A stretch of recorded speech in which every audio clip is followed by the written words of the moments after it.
नमस्कार दर्शक बंधु आपण को आम चैनल को स्वागत। पवित्र सावित्री अमावास्या उपलक्षे समस्त धनुराशि व्यक्ति विशेष मानू अनेक अनेक शुभेच्छा और शुभकामना। आपणकर जदि धनुराशि होता है तेबे यही भिडियोटी को थरे मात्र शेष पर्यंत देखंतु।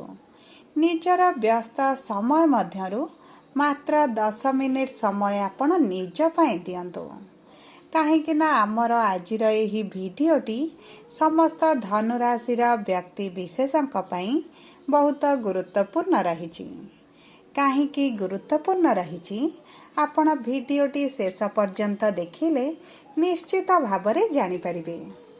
देखंतु आपणक धनुराशि रे एही सावित्री अमावास्या दिन बुध आसिबे सप्तम भाव को, जोठारे गुरुंक सहित रही समभाव बनाइबे एवं मंगल आसिबे नवम भाव को, जहा फलरे आपणक जीवन रे बड़ परिवर्तन हेबाकु जाउछि एवं एही परिवर्तन आपणकु किछि शुभ फल देई पारे एवं किछि अशुभ फल मध्य देई पारे। ता सहित देखंतु एही मे मास 18 तारिख दिन राहु केतु मध्य निजर राशि परिवर्तन करिसंती, जहा फलरे आपणक जीवन रे बहुत बड़ परिवर्तन हेबाकु जाउछि। तेबे आसंतु जानिबा एही सावित्री अमावास्या ठारू आपणक जीवन रे कोन सबु बड़ परिवर्तन हेबाकु जाउछि।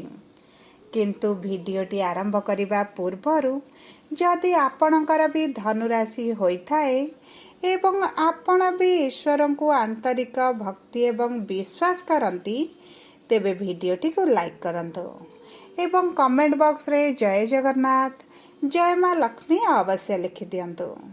ता सहित आपणक मन रे जहाँ भी प्रश्न रही जहाँ भी द्वंद्व रही आपण कमेंट बॉक्स रे लिखि जणांतु। आमे आपणक प्रश्नर उत्तर देबा पाई यथा संभव प्रयास करिबु। देखंतु विलंब हेले मध्य आपणक प्रश्नर आमे निश्चित उत्तर देबु। ता सहित दर्शक बंधु जानि रखंतु जे भिडियोर मध्य भागरे आम सह जोगाजोग करिबा पई एक व्हाट्सएप नंबर टी दिया जाइछि, जो नंबर साहाय्य रे आपण आम सह जोगाजोग करी निजर नूतन कुंडली प्रस्तुत करि परिबे, कुंडली विश्लेषण कराई परिबे किंबा आपणकर शिक्षा स्वास्थ्य चाकरी विवाह को नहीं जदि किसी समस्या रही ताहार सहज समाधान करि परिबे एवं विवाह पई आपण कुंडली मेलक मध्य करि परिबे। सेथिपाई आपण आम सह भिडियोर शेष पर्यंत जोड़ी होई रही थांतु। एबे आसंतु कार्यक्रमटी को आगको बढ़ाइबा एवं जानिबा आपणक धनुराशि रे नवग्रहंकर स्थिति एही सावित्री अमावास्या ठारू किभଳି रहिबाकु जाउछि।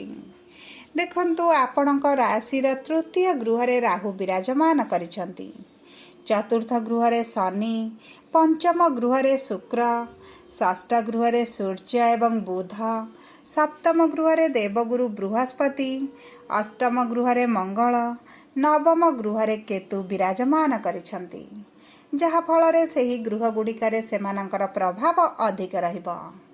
किंतु एही 6 तारिख दिन बुध आसिबे आपणकर सप्तम भाव को एवं मंगल आसिबे आपणकर भाग्यर स्थान को। तेबे आसंतु जानिबा प्रथमे आपणकर स्वास्थ्य टी किभଳି रहिबो। देखंतु स्वास्थ्य आपणक कुंडलीर प्रथम गृहरु जणा पड़े एवं आपणक प्रथम गृहर स्वामी हेउछंती देवगुरु बृहस्पति, जी आपणकर सप्तम गृह रे बा केंद्र रे विराजमान करिसंती। ता सहित आपणक षष्ठ गृह रे सूर्य विराजमान करिसंती। तेणु करी आपणक स्वास्थ्य रे कोनोसी भी बड़ समस्या आपण देखिबे नाही। जदि भी पूर्वरु किछि स्वास्थ्य समस्या थिला सेथिरु आपणको आराम मिलिबो। आपणकर रोग प्रतिरोधक शक्ति रे वृद्धि घटिबो एवं देखंतु आपणकर आंठू गंठी रे जदि कोनोसी समस्या चलिथिला ताहा मध्य दूर होई जिवो।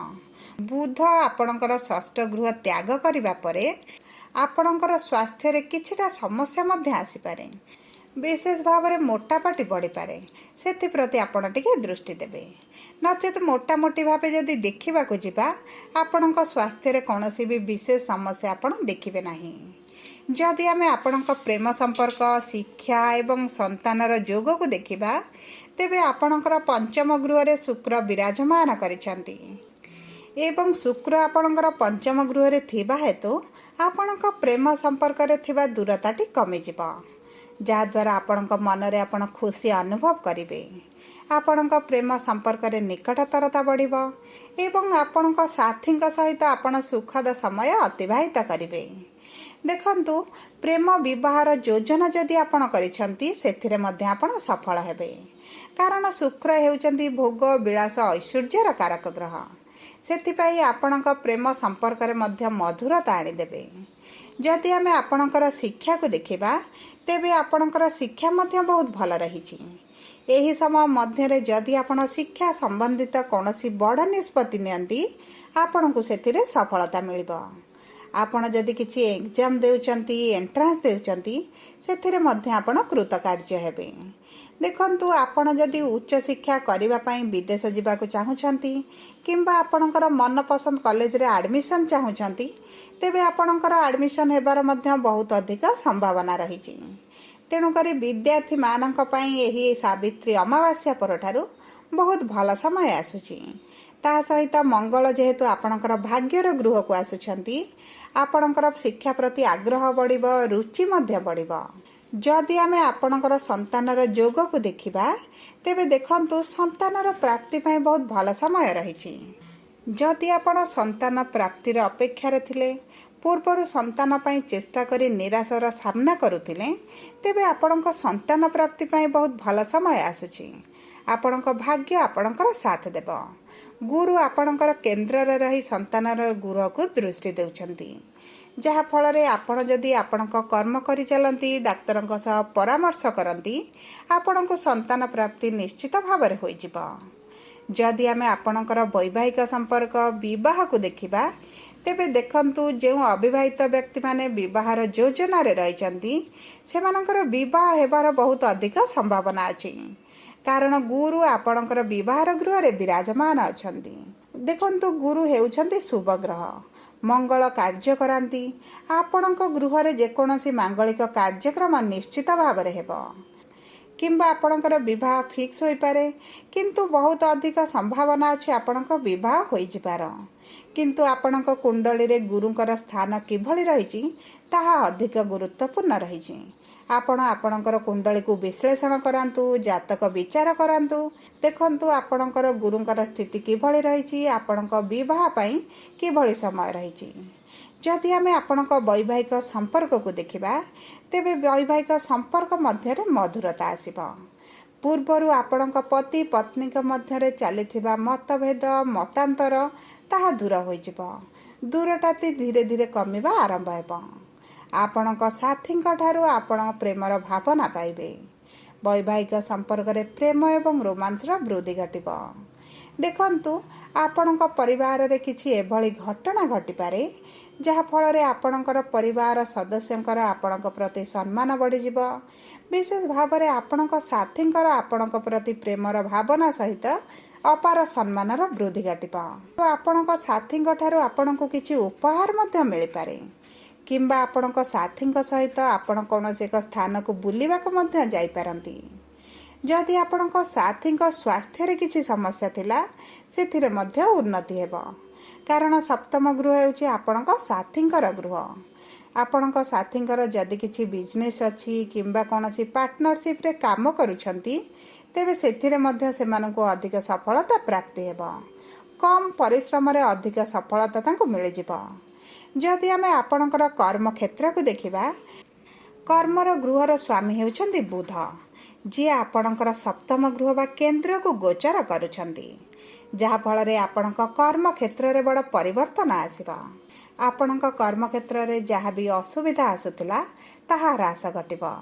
ଆପଣ ସକାରାତ୍ମକ ପରିବର୍ତ୍ତନ ଦେଖିବେ। କର୍ମକ୍ଷେତ୍ରରେ ଦକ୍ଷ ପରିଚାଳନା ଉପାୟ ଧନ ମାନ ପ୍ରତିଷ୍ଠାକୁ ବୃଦ୍ଧି କରିବ। ଦେଖନ୍ତୁ, ପୂର୍ବରୁ କିଛି ଅସମ୍ପୂର୍ଣ୍ଣ କାର୍ଯ୍ୟ ଆପଣଙ୍କର ଧୀରେ ଧୀରେ ସମାପ୍ତ ମଧ୍ୟ ହୋଇଯିବ। ଆପଣଙ୍କ ଚାକିରିରେ ଉଚ୍ଚ ଅଧିକାରୀଙ୍କ ସହିତ ଆପଣଙ୍କର ଘନିଷ୍ଠତା ମଧ୍ୟ ବଢ଼ିପାରେ, ଯାହାଫଳରେ ଆପଣଙ୍କର ଚାକିରିରେ ପଦୋନ୍ନତି ହୋଇପାରେ କିମ୍ବା ଆପଣଙ୍କର ଦରମା ବୃଦ୍ଧି ହେବାର ଶୁଭ ଖବର ମଧ୍ୟ ଆପଣ ପାଇବେ। ଆପଣଙ୍କ କାର୍ଯ୍ୟରେ ଅଗ୍ରଗତି ହେତୁ ଆପଣଙ୍କର ଇନକମ୍ ମଧ୍ୟ ବୃଦ୍ଧି ଘଟିପାରେ। ଯଦି ଆମେ ବ୍ୟବସାୟୀମାନଙ୍କୁ ଦେଖିବା, ତେବେ ଦେଖନ୍ତୁ ଆପଣଙ୍କ ବ୍ୟବସାୟ ଅନୁପାତରେ ଆପଣଙ୍କର ଧନ ଆମଦାନୀଟି ବଢ଼ିଯିବ। ଆପଣଙ୍କର ଏବେ ଯେଉଁ ବ୍ୟବସାୟରେ ମାନ୍ଦା ପରିସ୍ଥିତି ଚାଲିଛି, ଖରାପ ପରିସ୍ଥିତି ଦେଇ ଗତି କରୁଛନ୍ତି, ସେଥିରେ ସୁଧାର ଆସିବ।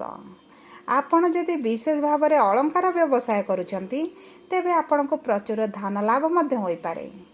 ଆପଣଙ୍କ ବ୍ୟବସାୟରେ ଆୟ ବଢ଼ିବ। ଆୟର ନୂତନ ସ୍ରୋତ ଆପଣଙ୍କୁ ମିଳିଯିବ, କାରଣ ମଙ୍ଗଳ ଆପଣଙ୍କର ଭାଗ୍ୟର ଗୃହରେ ବା ସୂର୍ଯ୍ୟଙ୍କ ଗୃହରେ ଥିବା ସମୟରେ ଆପଣଙ୍କୁ ଉର୍ଜାବାନ ଅନୁଭବ କରାଇବେ, ଯାହାଫଳରେ ଆପଣଙ୍କ ବ୍ୟବସାୟରେ ଅଟକିଥିବା କାର୍ଯ୍ୟ ମଧ୍ୟ ଆପଣ ସମ୍ପନ୍ନ କରିଦେବେ। ଆପଣଙ୍କୁ ହଠାତ୍ ଲାଭ ମଧ୍ୟ ମିଳିପାରେ। ଆପଣଙ୍କର ପରିବାର ଲୋକଙ୍କର ସହଯୋଗ ମଧ୍ୟ ଆପଣଙ୍କୁ ପ୍ରାପ୍ତି ହେବ। ଯଦି ଆମେ ଆପଣଙ୍କର ଆର୍ଥିକ ସ୍ଥିତିକୁ ଦେଖିବା, ତେବେ ଆପଣଙ୍କର ଅର୍ଥର ଗୃହ ବା ଦ୍ୱିତୀୟ ଗୃହର ସ୍ୱାମୀ ହେଉଛନ୍ତି ଶନି, ଯିଏ ଆପଣଙ୍କର ଚତୁର୍ଥ ଗୃହ ବା କେନ୍ଦ୍ରରେ ବିରାଜମାନ କରିଛନ୍ତି। ତେଣୁକରି ଆପଣଙ୍କ ଆର୍ଥିକ ସ୍ଥିତିରେ ଧୀରେ ଧୀରେ ପରିବର୍ତ୍ତନ ଆସିବ। ଏବେ ଯେଉଁ ଆପଣଙ୍କର ଧାର କରଜ ଭଳି ପରିସ୍ଥିତି ଚାଲିଛି, କିମ୍ବା ଆପଣଙ୍କର ଯଦି କିଛି ଲୋନ୍ ଚାଲିଛି, ସେଥିରେ ମଧ୍ୟ ଆପଣଙ୍କର ସୁଧାର ଆସିବ। ଆପଣ କରଜ ଶୁଝିବା ପାଇଁ ସକ୍ଷମ ହୋଇଯିବେ। ମୋଟାମୋଟି ଭାବେ ଦେଖିବାକୁ ଗଲେ ଏହି ସାବିତ୍ରୀ ଅମାବାସ୍ୟା ପରଠାରୁ ଆପଣଙ୍କ ପାଇଁ ବହୁତ ଭଲ ସମୟ ଆସୁଛି, କିନ୍ତୁ ଆପଣଙ୍କ ସ୍ୱାସ୍ଥ୍ୟକୁ ଆପଣଙ୍କୁ ଟିକେ ଜଗିବାକୁ ପଡ଼ିବ। ଆପଣଙ୍କର ଅଶୁଭତ୍ୱକୁ ଦୂର କରି ଶୁଭ ଫଳ ପ୍ରାପ୍ତି ପାଇଁ ଆପଣ ପ୍ରଭୁ ଗୁରୁଙ୍କର ବୀଜ ମନ୍ତ୍ର ଜପ କରନ୍ତୁ। ଆପଣ ସୂର୍ଯ୍ୟଙ୍କୁ ଜଳ ଅର୍ପଣ କରନ୍ତୁ। ହନୁମାନ ଚାଳିଶା ପାଠ କରନ୍ତୁ। ଚେଷ୍ଟା କରନ୍ତୁ ବୁଲା କୁକୁରମାନଙ୍କୁ କିଛି ଖାଦ୍ୟ ଦେବା ପାଇଁ କିମ୍ବା ଗାଈଙ୍କୁ କିଛି ଚାରା ଦେବା ପାଇଁ। ଏହା ଆପଣଙ୍କୁ ବହୁତ ଅଧିକ ଶୁଭ ଫଳ ପ୍ରାପ୍ତି କରାଇବ। ଯଦି ଆପଣଙ୍କର ଧନୁରାଶି ହୋଇଥାଏ, ତେବେ ଭିଡ଼ିଓଟି କିଭଳି ଲାଗିଲା କମେଣ୍ଟ ବକ୍ସରେ ଲେଖି ଜଣାନ୍ତୁ। ଯଦି ଆପଣଙ୍କ ପ୍ରିୟଜନଙ୍କର ଧନୁରାଶି ହୋଇଥାଏ, ତେବେ ଭିଡ଼ିଓଟି ତାଙ୍କ ସହ ସେୟାର କରନ୍ତୁ। ଯଦି ପ୍ରଥମ ଥର ଆମ ଚ୍ୟାନେଲକୁ ଆସିଛନ୍ତି, ଚ୍ୟାନେଲଟିକୁ ସବସ୍କ୍ରାଇବ୍ କରନ୍ତୁ। ଯଦି ଆମ ସହ ଯୋଗାଯୋଗ କରିବା ପାଇଁ ଚାହୁଁଛନ୍ତି, ତେବେ ଭିଡ଼ିଓରେ ଦିଆଯାଇଥିବା ହ୍ୱାଟ୍ସଆପ୍ ନମ୍ବର ମାଧ୍ୟମରେ ଆମ ସହ ଯୋଗାଯୋଗ କରନ୍ତୁ। ଧନ୍ୟବାଦ।